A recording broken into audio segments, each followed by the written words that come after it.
Hello and welcome to Tomorrow is Yesterday, the show where we review every episode of Star Trek in production order. My name is Brandon Couch, and with me this week, David Moss. Introduce yourself, David. Hi, my name is Harry Potter. Come on, man. We're in season two. Come Mm. up with a new bit. Nope, nope.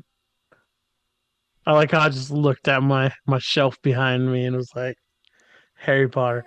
You caught me off guard because you didn't say we were starting, and I was messing with my keyboard because it's decided to stop working, and I was like, what do I do? What do I do? What's my name? Your name's David Moss. You have a real name. You can say it. Yep, yep. My name is David Moss. No, Okay. I don't. So, I know the listeners are well into January at this point, but this is the first time we've recorded since Christmas, so how'd your Christmas go? Did you get any Star Trek stuff? I got no Star Trek stuff, but Santa did bring me a Lego set of Captain Rex from Star Wars. I did see that. I did see you post that online. Yeah, it I was have nice. I have the Mandalorian version of that, but I've had it for a while and it's still in the box and I haven't opened it. I need to build Uh, that it one of these days. it took me 6 hours, just so you know. And one side is slightly off from the other, and I think I know what I did wrong, but I haven't decided to take it down and remess with it. I got Next Generation Season 1 on Blu-ray, an Admiral Archer, or not Archer, an Admiral Kirk action figure to replace the one that the box ripped open because I wanted it mint condition. What else did I get? I got a little replica of the Enterprise, the original Enterprise, Really? because you got to specify, yeah. Yeah. And what was the other thing? The other thing isn't Star Trek, but it is podcast related. I got a new laptop, so hopefully, What? hopefully things go fast and we don't have audio issues in the future because of the new laptop. It'll just be me giving audio issues. Yeah, this laptop is going to be primarily for making the podcast, so I don't put too much on it, and it doesn't don't be dropping audio all the time. Although really these days the dropping audio thing generally happens when I podcast with Ryan because we're not doing it over Zoom. Ah, Zoom helps with well, that a lot. really? Yeah, Who was? because I'm not recording it in Audacity. Oh. And someone was so against Zoom. Okay, the last episode we recorded, you were actively ignoring things I said. Zoom, in some ways, has also made this podcast worse. You know, just because I shop while we record, you're a slave driver and you make me do like 12 hours of this and I get bored. Sure, I'm a My AD, slave driver. my ADHD just doesn't do it. I literally brought in another host, so you don't have to do as much work. All right, heads up, I do have two children, one of whom is a baby who is about a foot away from me, so you will probably hear baby in this episode. Baby, baby. All right, and with that, let's get into it. Friday's Child is full of woe. Friday's Child first aired on December 1st, 1967, was written by D.C. Fontana, who we last mentioned for writing the teleplay for This Side of Paradise, and directed by Joseph Pevney, who we last mentioned for directing Cat's Paw. Also, another heads up, I may sound nasally. I have COVID, so I You're might braver I than I might am. sound a little off. I definitely was not recording whenever I had COVID. It's mostly just a cough. Like that's like the main thing I'm dealing with. Like I'm vaccinating. I'm vaccinated. It's fine. I can record. Did you know like they actually give you drugs and stuff now for COVID? Well, they didn't I give me didn't. anything because I took my child there and she was diagnosed with COVID, and I just know I have it. I didn't have a doctor tell me I have it.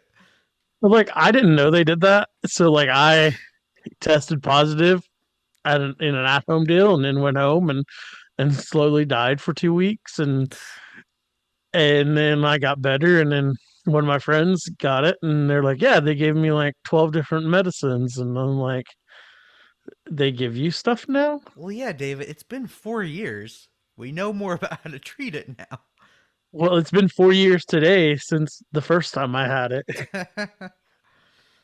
I went an entire pandemic without getting it, and now I get COVID. What day are you on? I have no idea. Wow, you're supposed to keep track of that. I didn't know it was COVID when I got it. I thought I had the flu until I got diagnosed with COVID. You know what's ridiculous too? We took to the ER 2 days before, and they would not swap her. They're like, we're not gonna swap her. She's fine. She probably just has the flu. 2 days later, I take to the ER. They swap her. She has COVID. So I could have known we had COVID 2 days earlier. Yeah, I don't know why, but they're like scared of swabbing people anymore. Yeah, Like that's you pretty much have to ridiculous. beg them to swab you. Anyways, let's get into our cast. We have Julie Newmar as, oh, I forgot how to pronounce this. I think it's Elian? I don't know, they pronounce all the alien names weird in this one. Julie Newmar, who most people recognize as Catwoman from the Adam West series. Oh god, I don't know how to pronounce this guy's name. T I Make G up a word. E. I'm I'm just gonna Teague Andrews as the Klingon. Michael Dante as Ma'ab.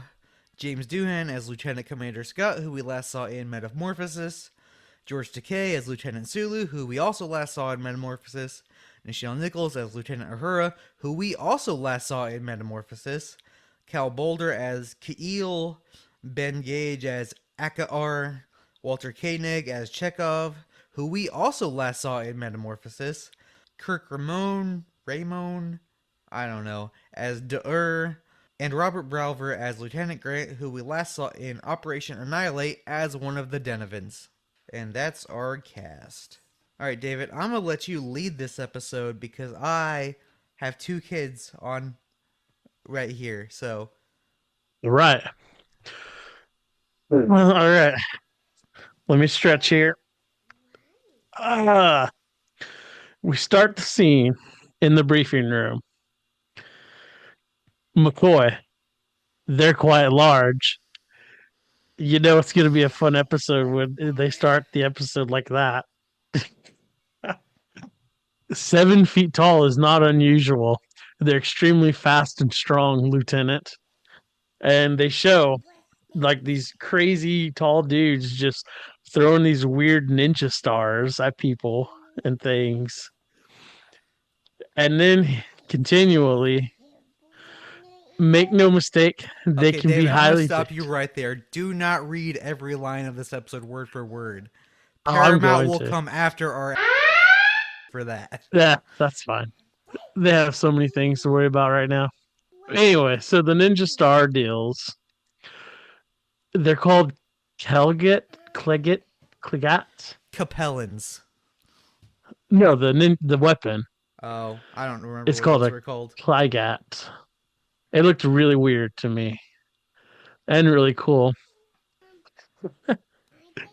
Anyway, so they talk about how dangerous they can be and blah blah blah.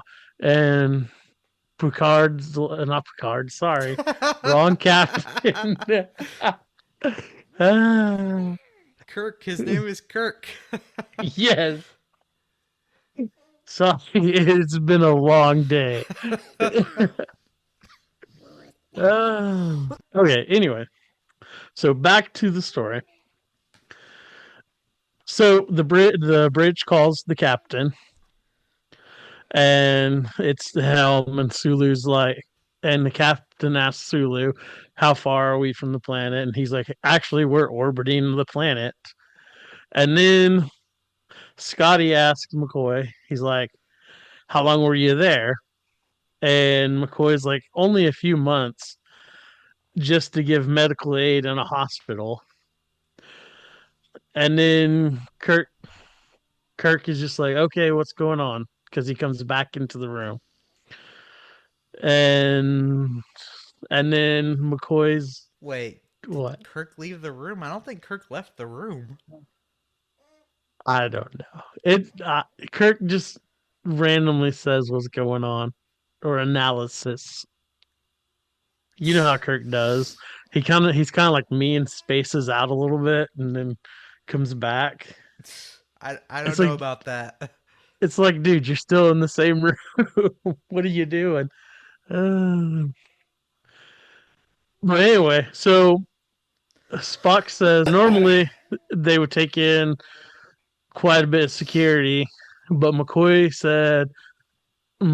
like, no, don't take in a lot of security because you might be taken like as a threat or something. So Kirk's like, okay, we'll only take 3 people. I think it's 3 or 4. I can't remember. Do you remember? Kirk, Spock, McCoy, a Richard who dies. 4. Yes, the red shirt that dies. Well, now you got me off topic because now I'm already thinking about the red shirt dying. We're in the briefing room Well, with I, everyone except for Sulu. yeah, Chekhov's even there because for some reason. so anyway, so like they're talking just about how if they show up in Great Forest, that then they won't sign the treaty and all that stuff. And then Kirk, just out of randomness, says something about the Klingons, and you're like, "Oh, I bet the Klingons are going to be in this It's episode." a Klingon episode. Because you don't just randomly say something about the Klingons in the 60s. So then we're at the settlement. There might be a commercial break there. I'm not 100% sure. Okay, before we get into the settlement, briefing our scene, we learn a lot. This is the first scene in the series where we have like all of like the main cast together, like because Chekhov's new. Like this is the first scene where we have everyone. We have Kirk, Spock, McCoy, Scotty, Uhura, Chekhov, Sulu. Everyone's in this scene. First scene where Except they're all for, together. yeah. Okay, Sulu's not in the room, but he does show up on that screen, so he is in the scene. He shows up on the little screen. It says something. No. Yes, he does. Okay. So we were right that only 4 people beamed down. Kirk, Spot, McCoy, and random red shirt guy. That's what my notes say. Random red shirt guy. I already closed like my cast page, so like I don't remember his name. I think it was Grant. Yeah, I Yeah, don't that's the know. guy I said at the end of it. He's a random red shirt guy. It doesn't matter. And I guess actually his name is Grant because late, like 5 lines down, Kirk says, Grant, no. But anyway, so the landing party lands at the settlement. And just this part, they're just exchanging, like, we come in peace, live long and prosper. We're not, please Technically, sign live our long and treaty. prosper is not a thing yet. Just sign our treaty. And the Klingon shows up, and for some stupid reason, Kirk just hollers, Grant, no, because Grant is like, Klingon, and tries to kill him. Yeah, the red shirt just pulls his freaking phaser, just immediately tries to kill him. It's like, come on, dude, are you not a Starfleet officer? Are you not able to control your impulses? Seriously, he deserved to die. Yeah, like, He's a Bailey. yeah, yeah. It's been a while I'm since we think had a Bailey, but he's a Bailey. I think I might rename the Bailey scale to the Grant scale. It doesn't have the same ring to it. Uh, but anyway, so then we go to the captain's log. Oh.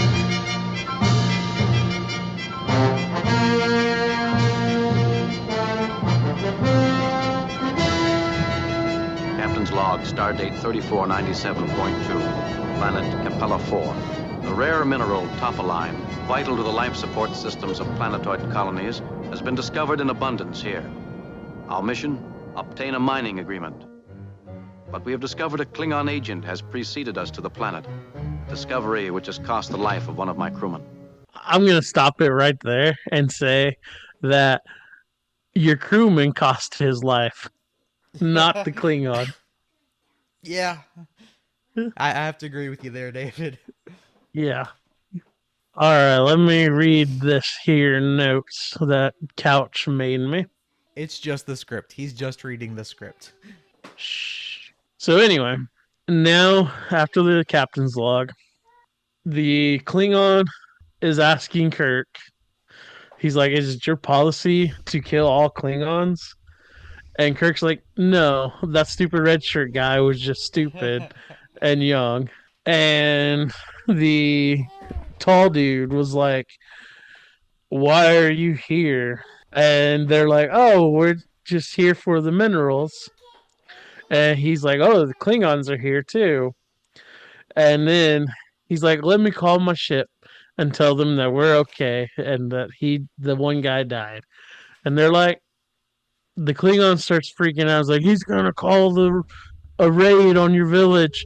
Don't let him." And the tall guy says, "Give me your weapons and your communicators." And they do. Then the next scene is Yes, in a yes, they tent. do. I watched 4 episodes of Star Trek after I watched this one. So like my mind has to like try to like tear them apart here. So anyway, so while they're in the tent, it's Kirk, Spock, and McCoy. And I'm honestly just gonna break down this entire conversation into McCoy saying that these people are honest, and if you lie to them, they're dangerous. And then that Kirk thinks that there may be more Klingons up up above, like in a Klingon ship, and that the Enterprise might be in trouble. Like that's the entire conversation to me. Yep. So now we're gonna go to the bridge, and Chekhov picks up a small ship on the monitors or the sensors. Sorry, and all you see is like a small dot just above the science station. I'm like, that's a mosquito, not a ship. What are you doing? And he's like, it's just on the edge of our sensor range. I can't do a Russian accent whatsoever. Don't don't try it. And then out of randomness, Sulu's like, you think it's a Klingon ship? Because they haven't dealt with Klingons at all. And randomly they're like, oh, Klingons. They don't know that there's a Klingon on the planet, but they think that this is a Klingon ship. I mean, if anything, it could be another what's that guy's name? What guy? Oh, the same episode Bailey was in. Another Baylock. Yeah, it could be another Baylock for all they know. But they're just like, it's a Klingon. Klingon. Anyway, back down in the tent with again Kirk, Spock, and McCoy. So a chick enters the tent with a large bowl of, they say fruit in the script, but some of it looks like cinnamon rolls. I don't know if you noticed that, which was kind of weird if you think it's fruit. But Well, anyway, okay. Well, the script isn't the actual script. It's just something some nerd made. So it's pretty nerdy. blame that nerd. I didn't So make it. anyway, the woman tries to hand not Spock, Kirk, a piece of food that looks like a dog biscuit. And McCoy's like, don't take that. And Kirk's like, why? And McCoy says, if you touch it, the nearest your nearest, oh no, her nearest male relative will have to try to kill you. They're offering you a chance for combat. They consider it more pleasurable than love. And what's funny is Kirk doesn't take it, but then literally 2 episodes later, Kirk takes a chance to beat up Spock. Okay, no, just for Kirk the does fun of not it. know that that's what he's doing. He doesn't know that it's a fight to the death. And he doesn't know that's a fight to the death, but he does know it's a fight, and that he's gonna beat up Spock a little bit. But that's for the next But couple episodes. that's for his friend though. That's for Spock. There's a Uh, reason. no, it's just writing and Spock will die if he doesn't do it. huh. Anyway, so then in the Tears tent, which is like the leader of the Ten Rings. Really? Gonna make an Iron Man reference there? That's not an Iron Man. I mean, it is an Iron That Man is an reference, Iron Man reference. but then it's also a Shang Chi reference. Shang-Chi ripped that off from Iron Man. No, Iron Man ripped it off Yes. from Shang Chi. No, the Mandarin who had the 10 rings is an Iron Man character. But he didn't really have the Ten Rings. I'm not talking about the MCU, I'm talking about the comics, David. Well, I'm talking about the MCU. Okay, well, the MCU is an adaptation of the comics, and the Mandarin is an Iron Man character. They're two different universes. Yes, but one is an adaptation of the other one. So no, Iron Not Man in did the not rip off Shang-Chi. n- not in the Shang-Chi ripped off multiverse. Iron Man. Yes, in the multiverse. Nope. Anyway, the tier is the leader, and they're just as crazy as the Klingons on stuff. Let's see. Okay, so Kirk, Spock, and McCoy go in the tier's tent, and there's a guy. The tier, his name is Akar. I think that is right. Aka R. Akar, Yeah, give me a and second. he brings. Anyway, while Couch is gone, I'll go ahead and keep reading.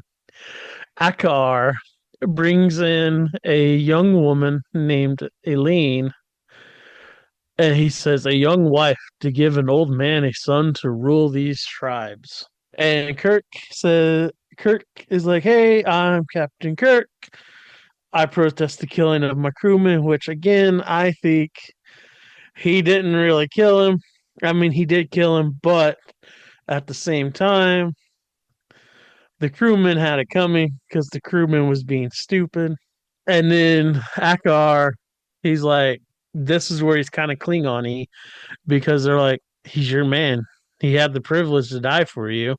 And the other guy, Mohab, says their customs are different. And they kind of argue for a little bit, and McCoy McCoy calls the Klingon a liar, and then Mahab is like, the Klingon is an honored guest too, and they kind of go back and forth about who should get the minerals and everything. The tier pretty much says that the Earth people should get it because, which is Starfleet, because they were there first. They were there to bargain long before the Klingons came in, and then a new tall guy. No, the tall guy who's fighting for the Klingons, Krass, I think is his name. He comes in and he's like, what does Earth offer us? Do they offer us medicine and stuff, like, or what he calls it, powders and liquids for the sick? Sorry, this is actually the Klingon saying this, not the tall guy. The Klingon says, "Oh, they're just offering you medicines when we, like you, believe that the weak should die and the strong should live." And then Aline is like, yeah, the Klingon is right. And remember, Aline is the young wife who's pregnant, which comes up later, by the way.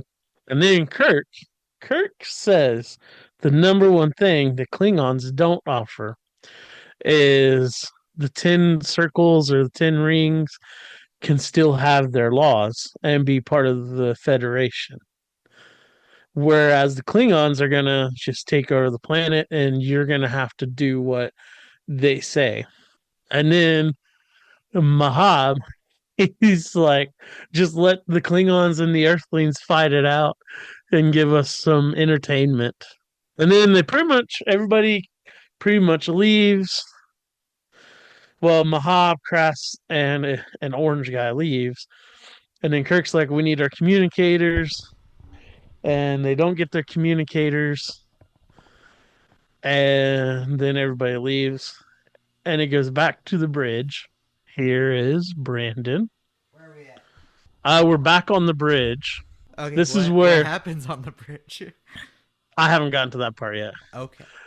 This is where little bitty intervals of stuff happens really quick in sequence. And in the middle of this sequence, I'm going to point out something that I don't think anybody actually noticed when they filmed this, but it was very noticeable when you watch it, at least for me. Okay, what happened? So, first off, the back at the bridge, you remember how they were following or they were getting that ship in their deal, and Sulu was like, "It's a Klingon." Yes. Okay, well, the ship's disappeared, but now they're getting a call from a vessel, and it's really, really faint out. So Scotty's like, "Okay, go in the range," and Uhura's just like, "I lost it, but it sounded like a distress call from an Earth vessel." So then, back at the settlement, there's a big fight going on, and everybody's just fighting everybody. So in the middle of this fight, I point out that the tier is fighting a guy in a blue clothes, and in the scene cuts for a second, like just like where they stop the camera for a second, and it comes back and he's fighting a guy in orange clothes. Like they're still in the same position where they were when they were fighting where he was fighting with the blue clothes guy, but it's a guy in orange clothes now. Like He's just fighting a different guy.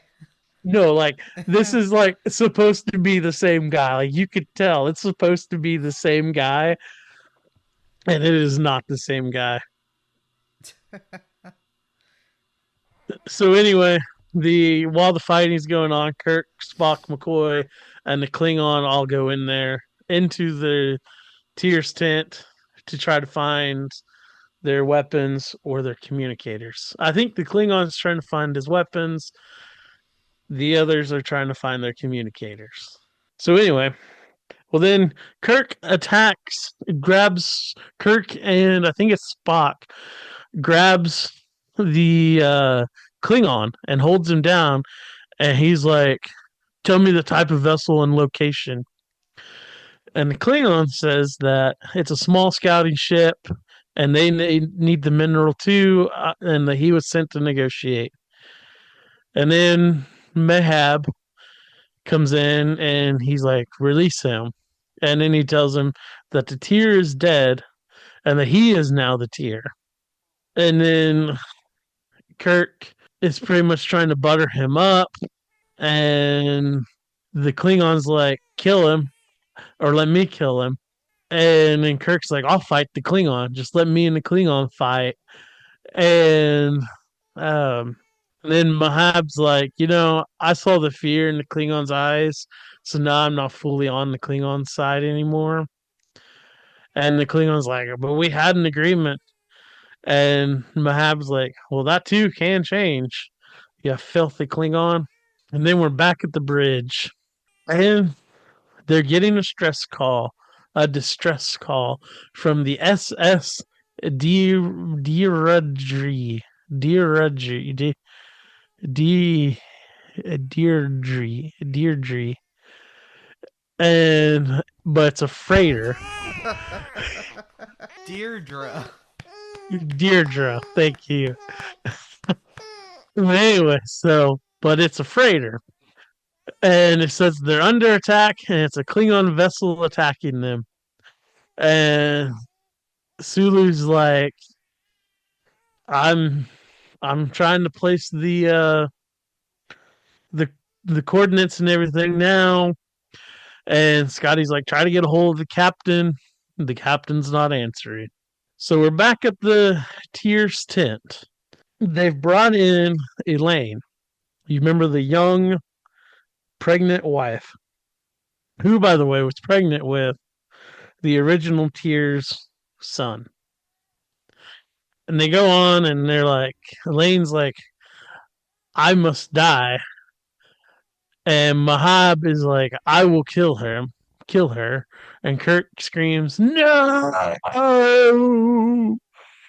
And then they go on and Kirk accidentally touches her or pulls her away. And they fight. Starfleet loses the fight, even though they have Spock on their side. You would think they'd win, but they don't. And Okay, they have like a bunch of Spock's level strength people though. yeah, but I mean, he could Vulcan pinch everybody. Anyway, so they're like, you can't touch the Tier's wife. And at this point, I'm like, but the Tier's dead. So does that rule still apply? Which apparently for them yes, it does. And so the Klingons like she was prepared to die, and Elaine was like, I was obeying the laws, but kill Kirk first because he laid hands on me, and it's my right to see him die. Back on the bridge, Ahura is still trying to get a hold of the landing party, which for some odd reason it feels like they know that the random red shirt's dead. And Chekhov's like, I have the ship on sensors. Yeah, it says they have it on sensors, but then they channel over the voice, and the voice says, Commanding, we are under heavy attack by Klingon vessels. 2 convoy ships are already damaged. We must have help. Enterprise, acknowledge. Please acknowledge. Repeat. And Sulu has the course laid in. Scotty says, go ahead. And they go and, Nahor's like, what about the captain? And Scotty's like, we got to go help that ship. Okay, so. Captain's log, stardate 3498.9. Lieutenant Commander Scott in temporary command. We were forced to leave Capella to come to the aid of a Federation vessel under attack by a Klingon vessel.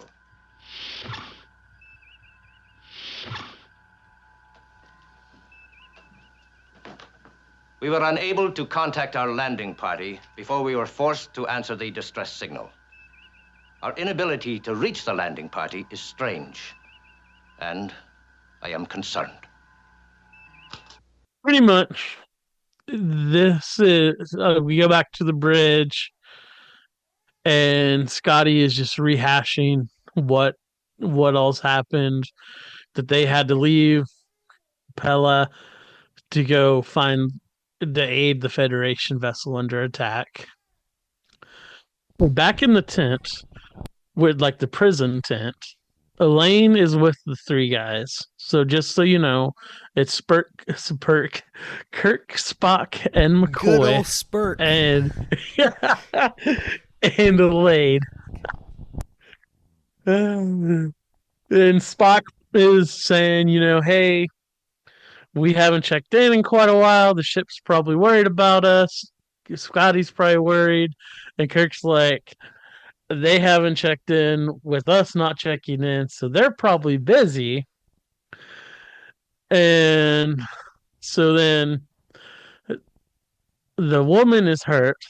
McCoy's like, I need to fix her arm.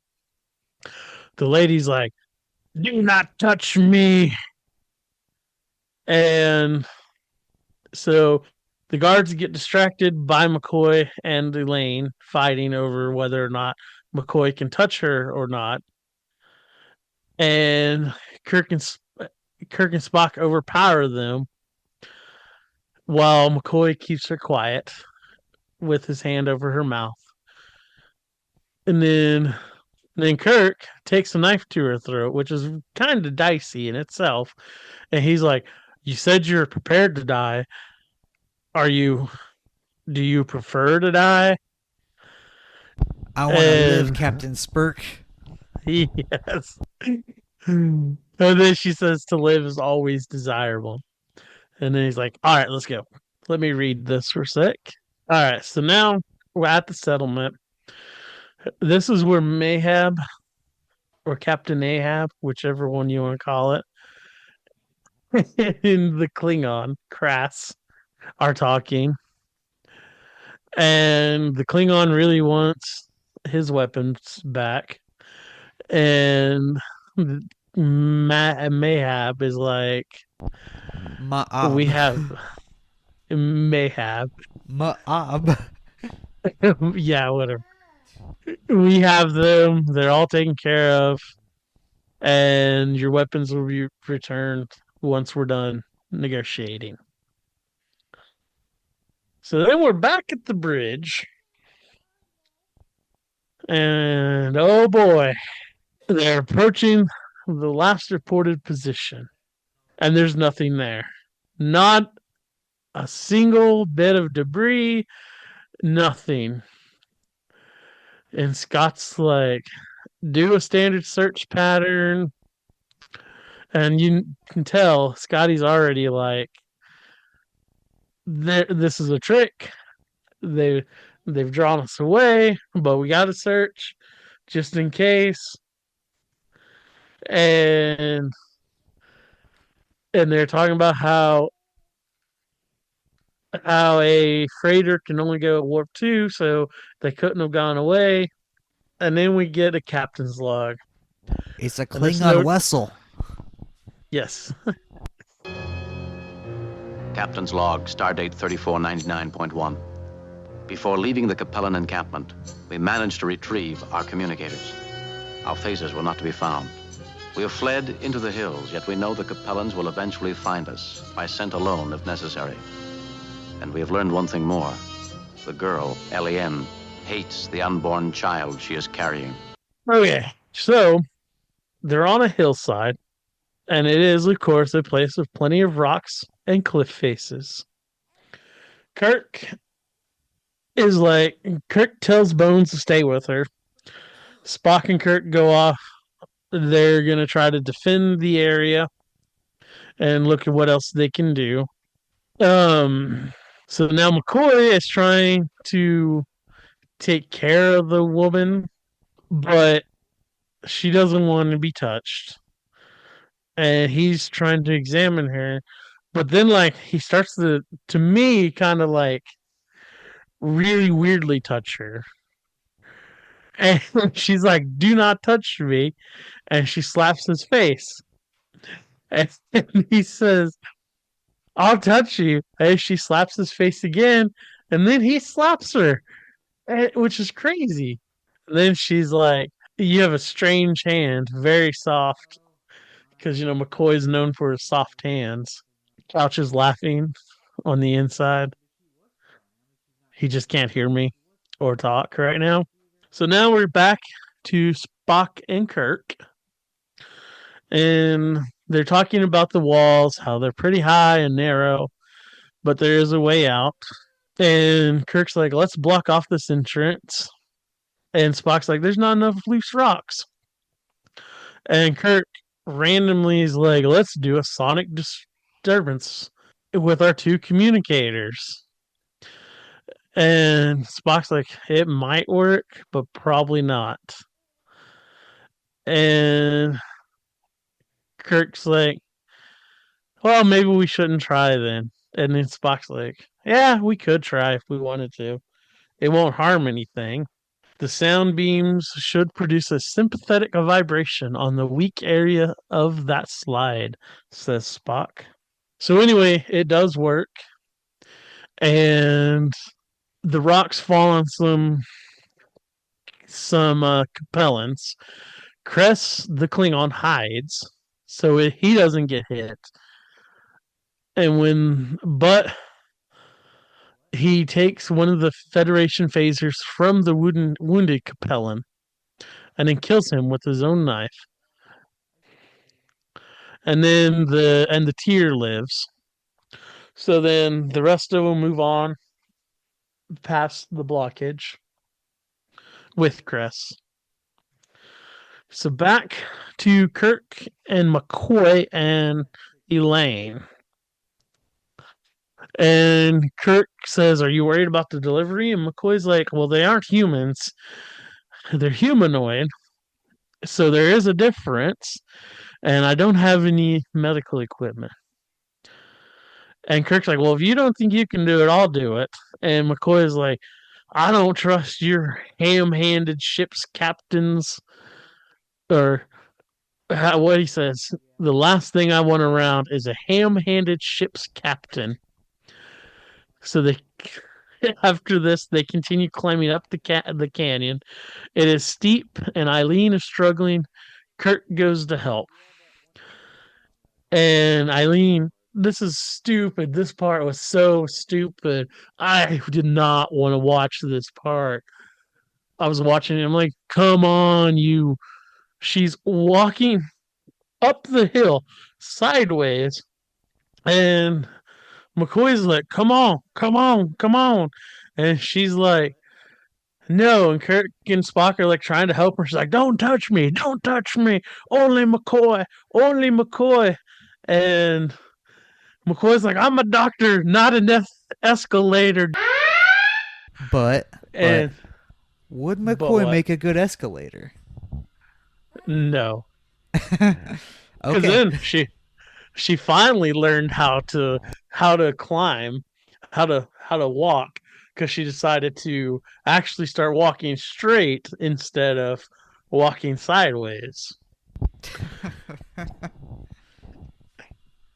Welcome back. Good to be back.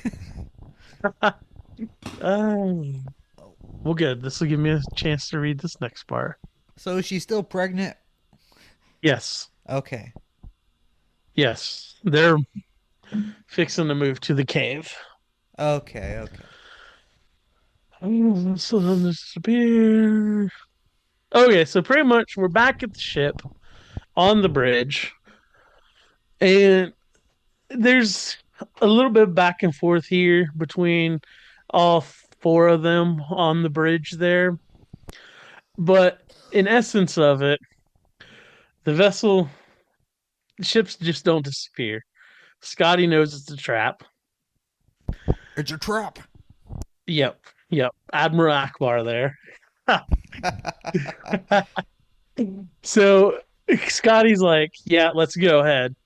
And then there's another transmission comes in and saying that another ship is under attack by two Klingon attack vessels. Or no, sorry. It just says Klingon vessels. Doesn't say how many. It says there's two convoy ships that are already damaged. And Scotty's like, "Play back that distress call. I want to hear it."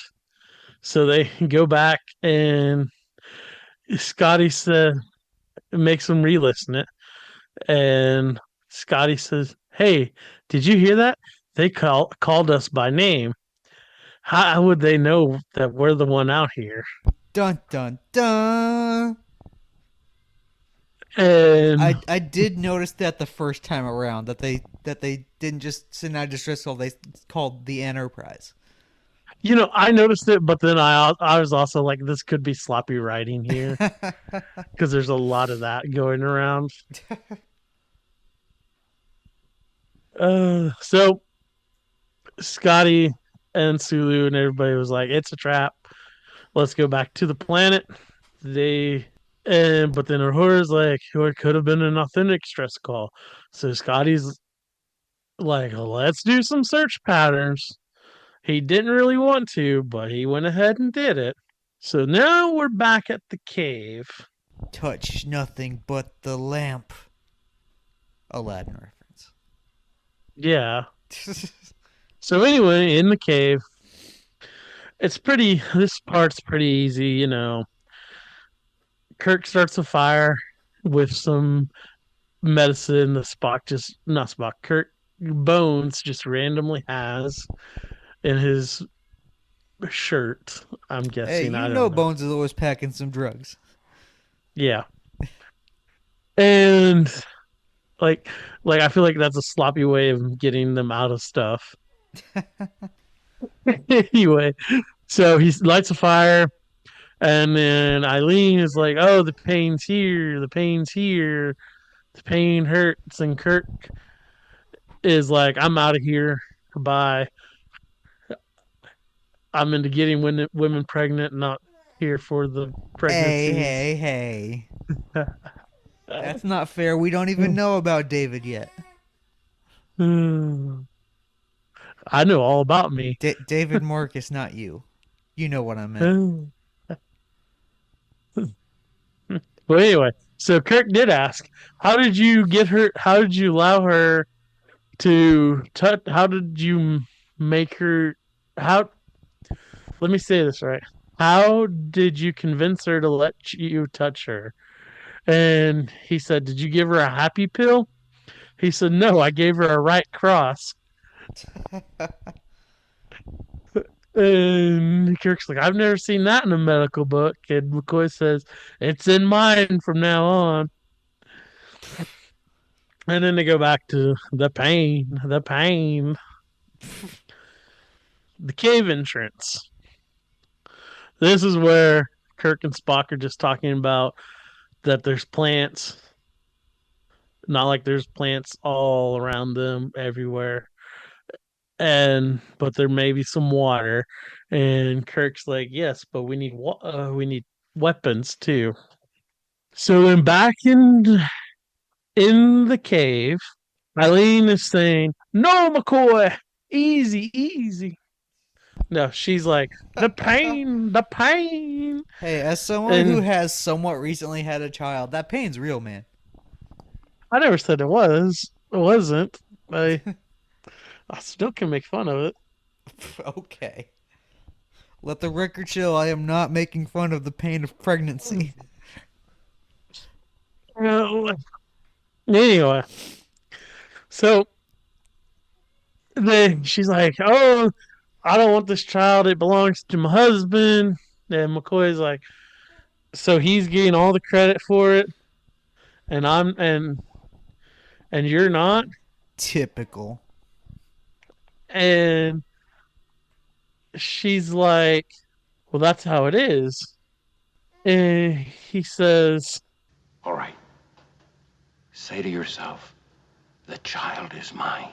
The child is mine. It is mine. Yes, it's yours. No, no, you've got it all wrong. Yes. McCoy. It's yours. No, say to yourself, the child is mine. It is mine. It is. but she's made up her mind, and McCoy is the baby daddy. You sounded like a southern preacher there towards the end. I mean, at one point.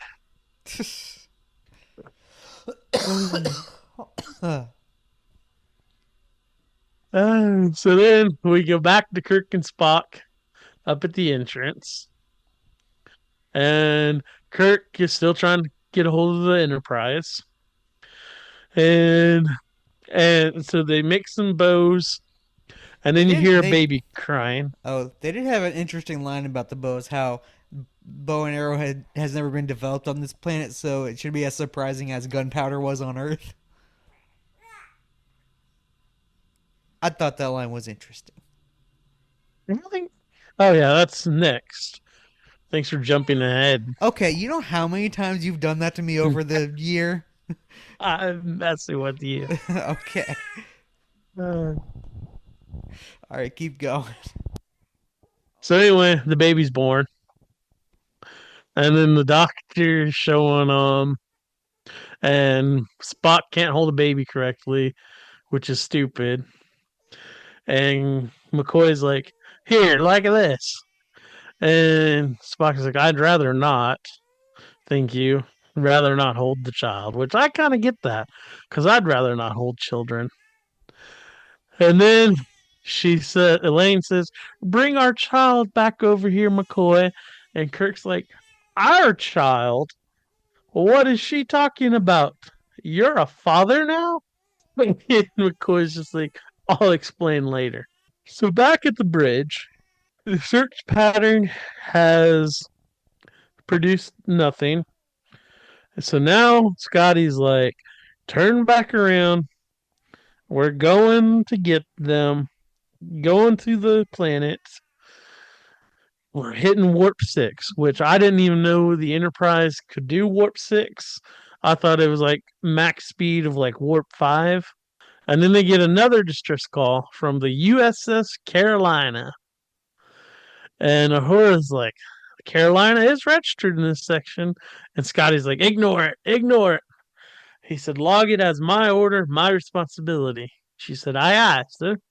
And then Scotty tells them that there's an old Earth saying, fool me once, shame on you. Fool me twice, shame on me. And Chekhov's like, I know that saying. It was invented in Russia. All right, now we're back in the cave. Elaine knocks out Dr. McCoy. Cave entrance. I'm assuming this is a little bit after she knocks him out. But so atop the rocks, Kirk and Spock are keeping lookout for the Kapalans. And McCoy comes out and he says, Jim, Spock, Jim, Spock.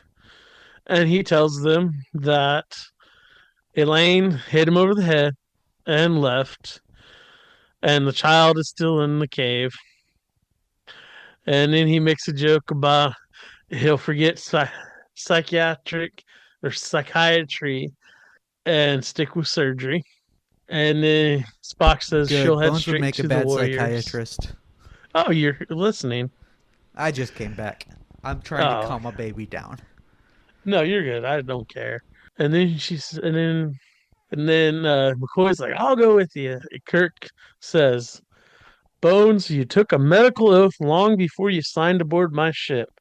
That small patient in there needs you. Bridge. So on the bridge, they are heading back to the planet. They're about 30 minutes out from the planet, and a ship pops up. And it's a Klingon ship right in front of between them and the planet. And they try to contact it, but nothing. They don't acknowledge or anything. And they said, Scotty's like, they're drawing a line, daring us to step over it. And again, they're still calling. And Scotty's like, close out the frequency and turn on the phasers. And then my favorite line of all, and we'll go right down their throat if necessary. Let's see if they have the belly for it. Back on the hillside, Kirk and Spock are waiting behind some rocks, waiting for the Capellans. And Mayhab, the tier, sends a scout up and sends a scout. And the scout is like, they're behind the rocks. So like he doesn't even go up there like to see them. He just walks that way like 10 feet. And he's like, they're behind the rocks. I'm like, how can you see that? Because you read the script. Yes. So anyway, the Klingon comes and the Klingon's out of breath. And he's like, they must die. This is your law. And Mayhab is like, we'll honor our law and our word to you, Klingon. And then Eileen comes out and says, the child is dead, Mayhab. Do as you will with me. And then Eileen says that she killed everybody. And the Klingon's like, take us to him. And then Eileen, she's like, I'm the wife of a tier. I don't lie. And Mayhab's like, "Yep, that's true. They don't lie." And then the Klingon runs, and he's like, take him to me, and we'll verify her story. And then, and then Kirk shoots an arrow into the Klingon's knee. And this is when I'm like, I, I used to be an adventurer until I took an arrow to the knee. Skyrim reference. You know, an arrow to the knee is actually an old-timey saying for I got married. I know. Okay. Anyway, so the Klingon pulls out the phaser. He shoots. So a Killgat, which is one of those throwing stars, gets thrown at Spock. Spock shoots the thrower. And then Eileen runs for the Klingon's phaser, but he picks it up first and uses it to blast at Spock's hiding spot. And then Kirk is trying to find out if Spock's okay, while Spock is saying, "Captain, over here, Captain," into the communicator as Kirk joins him. Spock to Enterprise. And my favorite line again is the cavalry doesn't come over the hill in the nick of time anymore. Because like most of the time in these episodes, all of a sudden everybody just shows up. But anyway, there's more fighting, and then another Kalabin dies by the Klingon, and then the Klingon's just like going crazy, and he's like, "I'm gonna kill everybody. I'm gonna kill every woman," and then the Mayhab is like, "Don't do that. Don't go to it that way." And Eileen's like, "Are you warriors or children?"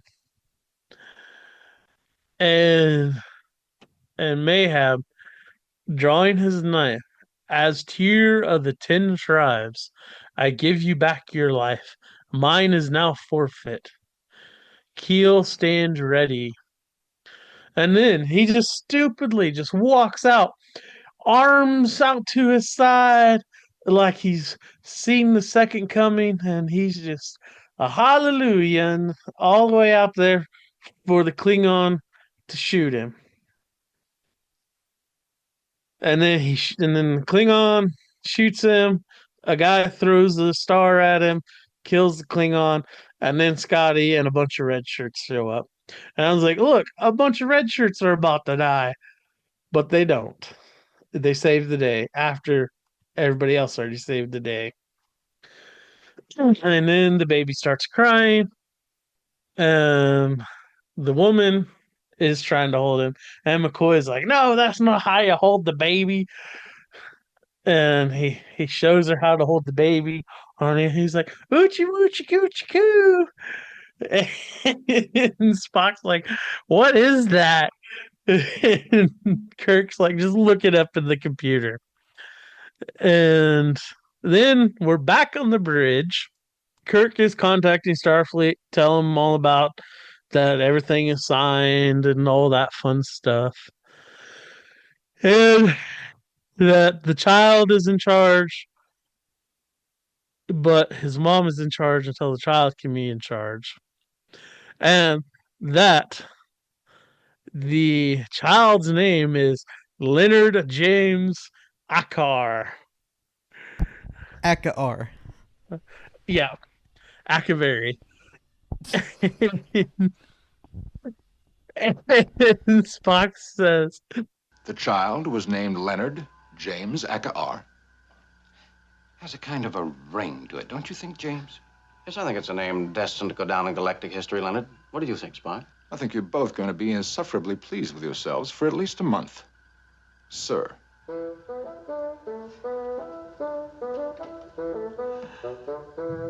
Take us out of orbit, Mr. Sulu. Ahead, warp factor 1. And that is the end of our episode. And now let's go to the red shirt death count. This week we lost 1 red shirt, which means in total we've lost 2 beige shirts, 4 blue shirts, 6 gold shirts, 1 hazard vest guy, 5 red shirts, and a total of 18 crewmen. And we do count the beige shirts as red shirts, so we now have 7 red shirt deaths on the board. 7 red shirts on the board, huh? How you feeling, David? We're starting to make some way on the death count.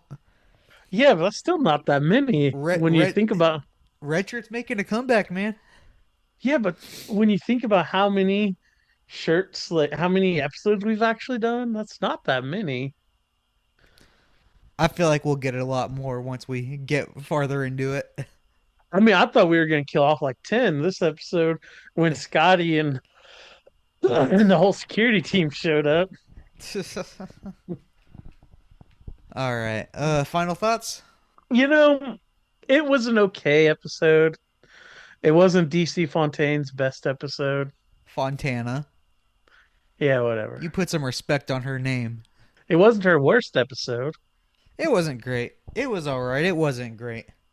I think. I know I haven't got to say much, and sorry about that. I've been caring for a 10-week-old, I think is how old she is. But yeah. Yeah. But I think for the most part, my problems though with it are, I don't know if it's the director or what. Like, there's a lot of stuff that was very sloppy in this episode. I don't think it was the director. Who did I say was the director? It was not the director. Joseph Pevney is like one of the great Star Trek directors. At least the great original series directors. Like, I don't think it was the direction. I just think it was the episode itself. Mhm. Things happen, especially in the 60s. All right, you gonna give it your rating? Yes. On the Bailey scale, 10 being the worst, 1 Bailey being the best, I am going to rank this at 6 Baileys. It's about mid, it's not the greatest, not the worst. Yeah. Okay. Join us next week for Who Mourns for Adonias. You can find me everywhere at Couch Talks Movies. David, tell the people where they can find you.